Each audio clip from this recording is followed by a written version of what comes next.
Olá, estamos aqui na nossa lavourinha de cacau. Então, vamos falar de cacau hoje?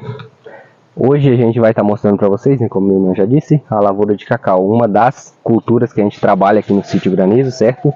E também a gente vai falar um pouquinho com vocês, né, conversar um pouco sobre as origens, né, dessa fruta, que é uma fruta que não é tão conhecida em todas as regiões, né, do país, mais aqui pro norte, né, ali o pessoal da centro-sul, centro do país ali também, né, Bahia, tem hoje Nordeste. É o Nordeste também, né, que é o polo principal hoje produtor é a Bahia, seguido pelo Pará, certo?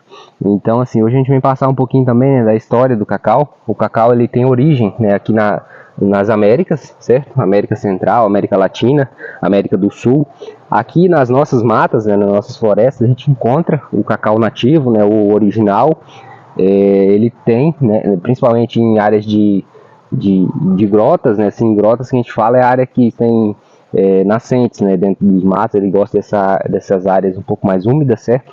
Então, assim, a gente encontra eles, né, os nativos, né, e assim, por ser nativo aqui dessa região, né, quem tinha muito apreço, né, pela cultura, pelo cacau em si, eram os incas, os maias, até era considerado por eles, né, o fruto dos deuses, né, pelos seus benefícios, né, à saúde, e também pelo sabor, né, que é uma fruta bastante saborosa, bastante o sabor de muito, como vou dizer assim, peculiar, né? Cada variedade ela tem um sabor distinto um do outro.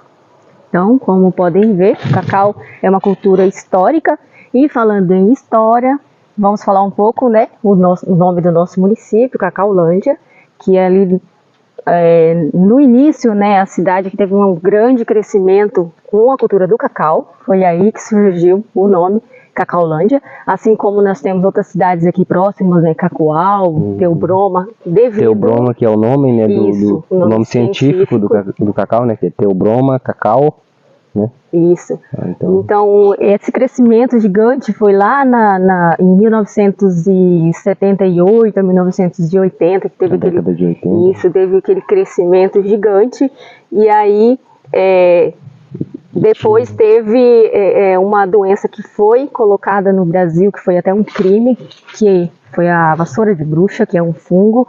Então foi proposital colocado aqui, porque o crescimento da lavoura de cacau no Brasil estava gigantesca. Então, dessa forma, nós não tínhamos ainda como lidar com a vassoura de bruxa, que é um fungo bem complicado. A gente ainda tem ela aqui, só que hoje a gente aprendeu a conviver com ela. Então, com isso, as lavouras de cacau começaram a ser largadas aqui na região, sendo substituída por algo que seria mais fácil, e na época teria uma rentabilidade rápida, né, também dessas áreas que estavam ali paradas, que não tinha como fazer o controle da vassoura de bruxa. Lembrando que esse crescimento gigantesco do cacau está totalmente associado à CEPLAC. A CEPLAC fez toda essa divulgação, né, e até hoje ela trabalha muito os materiais de estudo, todo referenciado. Os principais materiais que a gente tem hoje de enxertia, né, as variedades, eles são desenvolvidos, né, principalmente pela CEPLAC, né, e alguns outros órgãos. Igual a minha irmã mencionou, né, na época, como a CEPLAC e outros órgãos, né, até o governo mesmo, eles incentivavam muito, né, esse plantio, né, de início ali, né, para começar a colonizar aqui a Amazônia, né, nessa época, logo depois da época da borracha, né, que teve os soldados da borracha. Aí veio a parte que o pessoal começou a colonizar aqui, né, então com isso que entravam essas culturas, né, tinha um apoio, tinha financiamento para estar implantando essas áreas de cacau na época, no início, né, e igual a minha irmã falou, né, devido às doenças, que na época não tinha tantas técnicas, né, que não tinha os acessos a informações que a gente tem hoje, né, as técnicas, até a produtos, né, que hoje se tem no mercado, né, e com isso as lavouras ficaram abandonadas, né, e aí como teve uma infestação muito grande dessa vassoura de bruxa, né, que é um fungo, né, é um fungo, então ela tem uma infestação muito rápida, né, e assim, como é um fungo, né, é difícil o controle, né. As perdas são gigantescas. Aí com isso, né, foi substituído principalmente pelas áreas de pastagem, né, que querendo ou não, né, tem um manejo um pouco menor, né, do que a lavoura. Então aí foi substituído. Hoje a nossa cidade predominantemente a renda dela, né, é pela pecuária, né, pecuária tanto a leiteira, né, quanto pecuária de corte. Mas ainda assim tem, né, os pequenos e médios produtores, né, agricultores que ainda trabalham com lavouras de cacau, né, então a gente está aí, estamos no meio desses aí. Então, a partir disso, né, demorou-se esse tempo longo aí para desenvolver, vir tecnologia, vir novas variedades. Então, hoje tem vários tipos de cacau e uma genética superior, tanto resistente, tem uma tolerância maior, né, a essas doenças, e é possível atingir altas produtividades. Então, essas lavouras são poucas ainda que restam, mas ainda tem, né, que são lavouras que eram, na época, todas lavouras em cabruca, que eram consorciadas com espécies florestais. Nós temos ainda um pedaço aqui, que é uma quadrinha que é o pai que cuida. Qualquer dia a gente faz um vídeo lá mostrando essa área para vocês, porque era o cacau seminal. Então ele precisa de um sombreamento, né? Já é diferente desses outros colonais que já foram desenvolvidos e suportam pleno sol. E aí, falando nesses colonais, né, foram técnicas, né, que passaram a ser novas tecnologias, né, que passaram a ser adotadas justamente para visar, né, esse melhoramento, né, essa espécies, né, variedades que seriam mais tolerantes, que seriam mais resistente a essas doenças, né? Então por isso que eles começaram a fazer esses métodos de enxertia ali na casa de, se eu não me engano, 1930, 35 por ali, né? Começaram a ser feitos, né, os primeiros enxertos, né? E dali para cá, né, cada vez mais, né, novos materiais vêm apresentando uma genética muito satisfatória, né? E com isso, né, quem ganha somos todos nós que estamos aí produzindo, né? E cada vez uma genética melhor, né? Isso consecutivamente a produção vai ser melhor, né? Então é algo que a gente tem a agradecer por esses pesquisadores, né, que tomaram essas iniciativas. E aí nós estamos esse avanço todo do implantio de cacau, produtividade de cacau, e agora se aproxima uma nova doença que ainda não tem cura, né? Que é a monilíase, que já está por aqui. Nas fronteiras ali tá bem complicado, então a gente já começa a trabalhar uma forma de mais arejada, já se prevenindo, porque também é uma doença fúngica e ela é muito mais veloz do que essas outras, né, que nós já tínhamos aqui, que a gente aprendeu a conviver, que na verdade já é complicado você trabalhar, você conseguir controlar tanto a vassoura de bruxa quanto a podridão parda. Tem tanto assunto bacana para a gente falar aqui, que nós vamos soltando vídeos e preparando informações mais detalhadas sobre cada um desses tópicos que é importante sobre o cacau, e vamos trabalhando junto, compartilhando e recebendo conhecimento com vocês. Como a minha irmã falou, né, a gente está fazendo hoje um vídeo de apresentação, né, uma breve apresentação sobre a história da cultura, né, e tudo mais, alguns problemas que a gente enfrenta, né, doenças e tudo mais, né, mas aí a partir desse vídeo, né, a gente vai estar fazendo vídeos mais detalhados, né, sobre cada processo, né, da lavoura, né, vamos mostrar a diferença também, né, do cacau clonal, do cacau de enxerto, né, que a diferença dele para o cacau seminal, né, principalmente na questão de altura, né, dos pés que eles alcançam, né, a formação também é totalmente diferente. Então a gente vai estar passando isso passo a passo para vocês. Hoje é mais aí um vídeo de apresentação, né? A gente vai estar agora apresentando para vocês, né, como que é um pé de cacau de enxertia, né, mostrando detalhes dos frutos, né, como são suas flores, seus birros, né, seus frutos, como que é o ponto de colheita. A gente vai estar dando alguns detalhes aí agora para vocês. Então aqui tem um pé de cacau que é através do enxerto. Então o material genético aqui em cima é o 1319. Então aqui, essa parte de baixo aqui, a planta seminal, né, através da semente. E aí no viveiro é feito a enxertia. Tá vendo que tem aqui essa cicatriz da diferença. E aí o cacau, ele tem as almofadinhas florais. Olha, os botões, eles são aqui, eles surgem aqui no caule do cacaueiro. Então eles surgem vários, conforme a idade vai aumentando essa quantidade aqui de almofadas florais.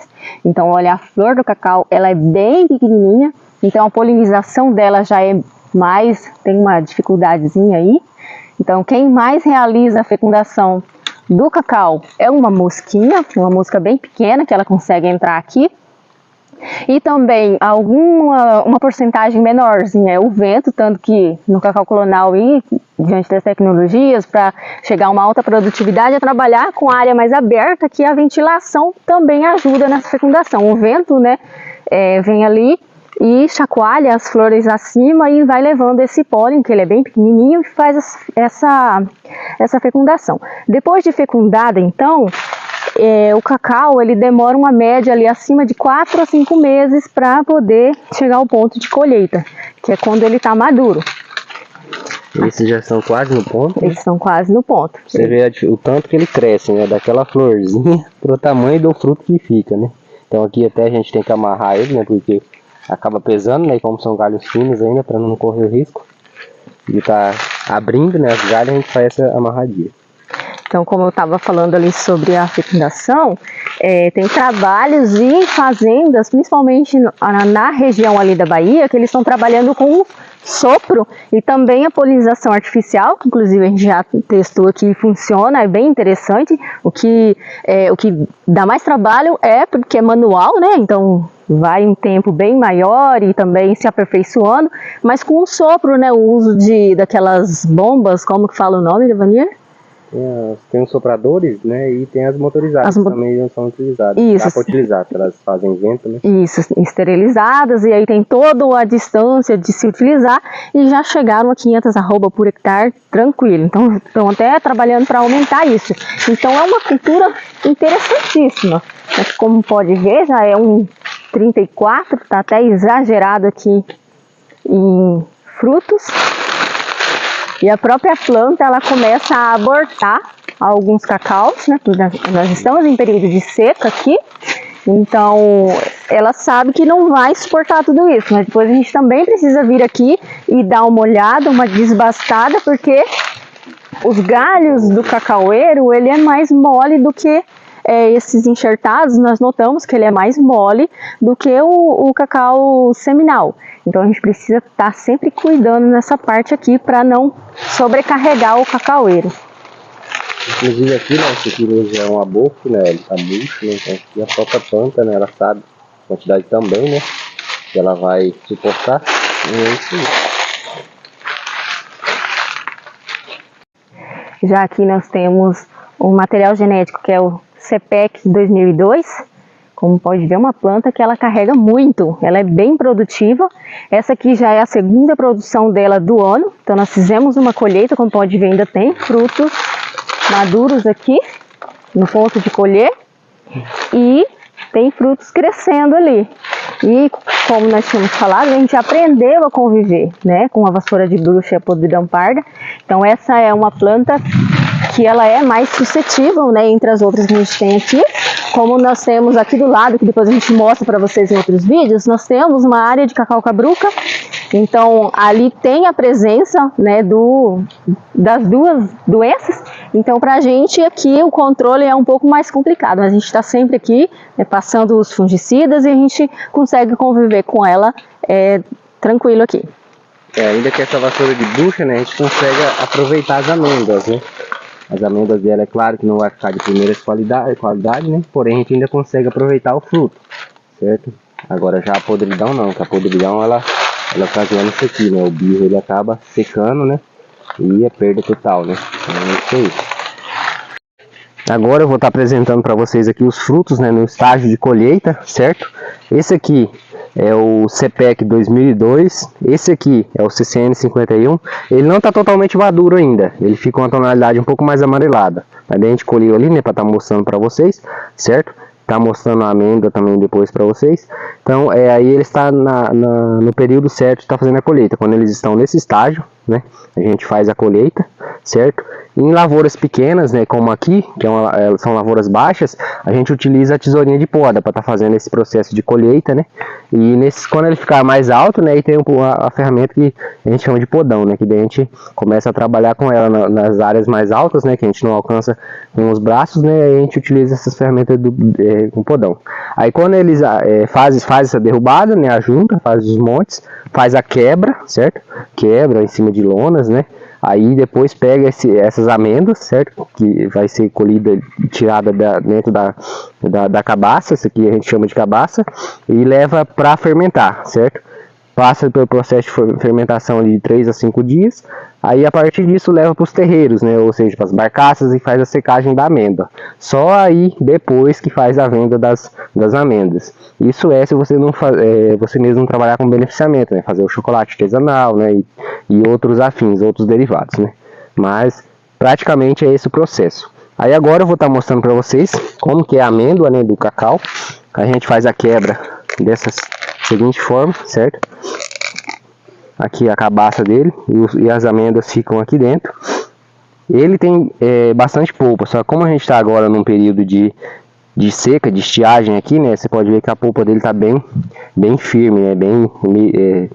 Quase não tem líquido por essa questão, né? Mesmo a gente irrigando, como a gente não tem água em abundância para estar fazendo a irrigação, né? Por enquanto, aí ele acaba murchando um pouco a polpa. Mas no caso consiste, né? O fruto, né? As amêndoas, essas que são que o pessoal faz o chocolate, certo? Ela é envolta por uma polpa, que essa polpa também pode ser utilizada, né? Inclusive a gente aqui faz a despolpa e tira essa polpa de cacau, certo? Agora eu vou estar mostrando esse outro. Lembrando, né, que o correto é irrigar o cacau todos os dias, 50 litros por pé. Só que a gente aqui está irrigando 3 vezes na semana, porque nós temos a água limitada. Né? Então a gente está trabalhando de acordo com o que a gente tem. Exatamente. O ideal seria, né, estar irrigando toda essa quantidade. Porém, como a gente não tem, né, esse recurso todo, e também a gente tem que dividir, né, entre a cultura do cacau e da pitaia, então é por isso que... É uma briga entre eles. É isso aí. Aí aqui, né, esse outro fruto, como você pode ver, esse aqui já está um pouco mais, né, tem um pouquinho mais de água, né? Suculento. Mais suculento. Aí eu vou estar mostrando como que é a amêndoa por dentro, certo? Essa aqui é a amêndoa que faz o chocolate, né? Ela aqui nesse estágio ela é roxa.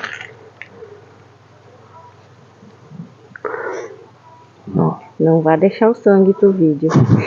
Essa é a amêndoa de cacau, certo? Ela é linda. Ela tem uma tonalidade roxa. Quando ela vai para o processo, né, ali de fermentação e secagem, depois ela muda um pouco a tonalidade. Fica um tom marrom, né, que é o que dá a cor ao chocolate.